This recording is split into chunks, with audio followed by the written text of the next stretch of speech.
RTS Info, Philippe Nanzer.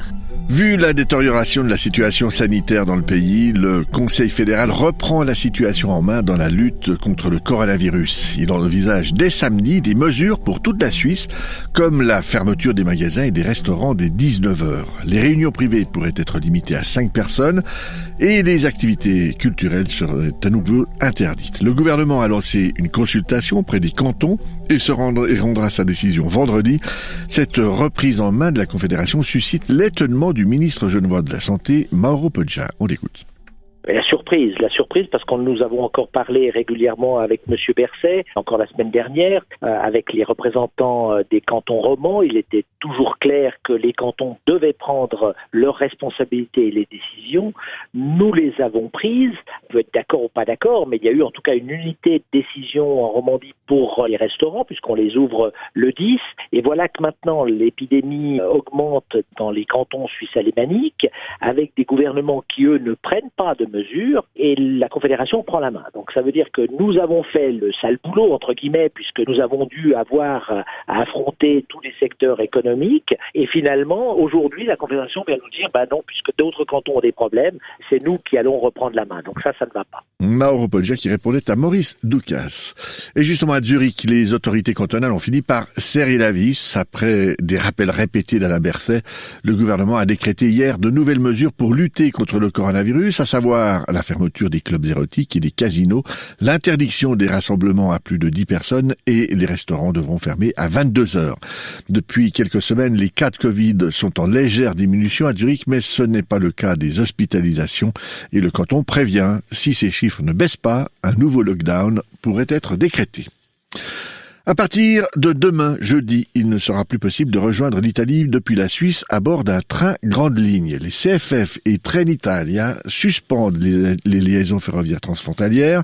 Les CFF ont pris cette décision suite à un décret gouvernemental italien qui impose des contrôles sanitaires rigoureux. Les CFF qui affirment ne pas pouvoir effectuer ces contrôles de manière systématique. Résultat, les trains s'arrêteront à la frontière pour une durée indéterminée. Marco Romano dénonce une décision jugée absurde de la part de l'Italie. Le conseiller national PDC tessinois craint qu'à partir de demain, ce soit le chaos à la frontière italo-suisse. Marco Romano. À ma connaissance, le gouvernement suisse n'était pas informé. On nous a dit maintenant qu'il y a des discussions au niveau diplomatique, au niveau de ministres, mais le problème c'est que jeudi matin, c'est très proche et il y a vraiment à gérer une mobilité transfrontalière qui touche 70 000 transfrontaliers qui bougent entre le Tessin et la Lombardie, le Piemonte.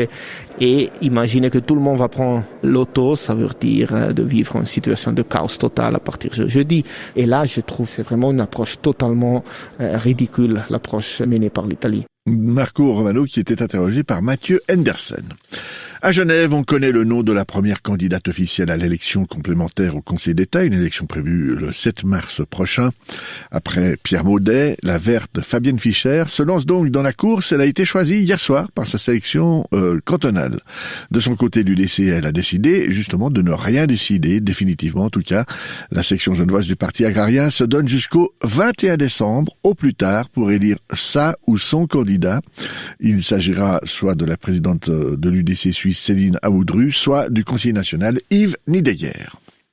En France, 4 ans de prison, dont 2 fermes, c'est la peine requise hier à l'encontre de Nicolas Sarkozy par les procureurs du parquet national financier. Leur réquisitoire a été mené durant 5 heures de manière méthodique et aride, même si les procureurs ont aussi dû utiliser ce temps pour se défendre de vouloir politiser l'affaire. Alexandre Abbé. Avant de présenter ses réquisitions, le procureur du parquet national financier l'a affirmé, il n'y a pas de volonté de vengeance. Il répondait ainsi à la défense passionnée de Nicolas Sarkozy la veille.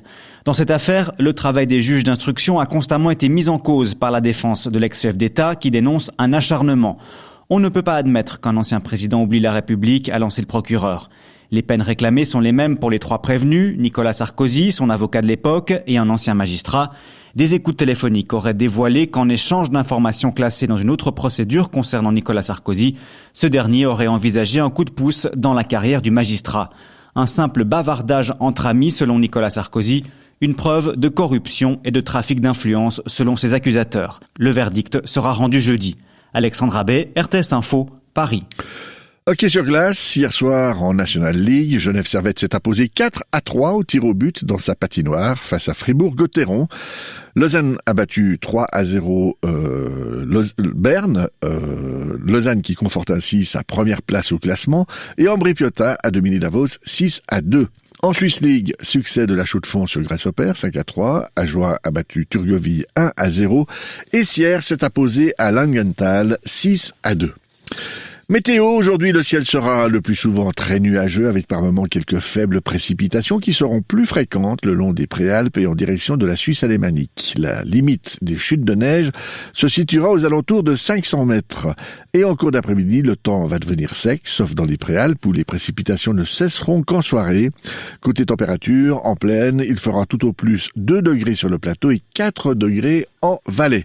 Et jeudi, la plupart du temps, nous aurons du stratus sur le plateau jusqu'à 1000 mètres d'altitude. Au-dessus et dans les autres régions, le temps sera assez ensoleillé au début de la journée, mais des passages nuageux vont aller en augmentant à partir de l'ouest.